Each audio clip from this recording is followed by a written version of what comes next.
Tah barudak narengkeun ku sararea garoblognya. Jadi kieu ting pamimpin saha ngaranna aing teu nyaho pokona mah gara-gara naon nya gara-gara naon lah PLN rugi cenah kitu nya. Jadi arek ditaekeun barudak PLN teh kalistrikan teh arek ditaekeun cenah. Si koplok ngajarkeun teh cenah ame teu rugi goblok. Lain teu rugi.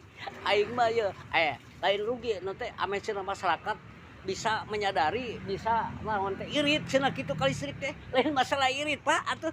Masalahnya eta duit maya anu dibayar ku masyarakat teh kudu jelema leutik mah listrik teh pan mayar eta teh nya dan teu nganyuk goblok atuh aing teh teu nganyuk listrik teh da nganyuk ge pasti dipaehan goblok berarti aing mayar kitu nya tapi eta duitnya ka mana nyebutkeun rugi PLN malahan rek ditaekeun sia mah nyiksa goblok arek nyiksa rakyat sia mah lain eueuh ti dituna jalur kitu goblok teu sararehat sia jadi pamimpin teh anjing karopi heula cek aing ge ame sehat goblok bisa teh ya ana listrik rek ditaekeun deui goblok atuh masyarakat leutik beuki aduh beuki ngajarit anjing atuh pan lumuh aing mayar token teh ngan duit teh nepikeun ka jungkir balik aing teh jungkir balik goblok geus aing rek minum heula ieu anjir teh aing keur batuk itu naon aduh aing poe ieu mah keur batuk pokona mah barudak aduh salah goblok.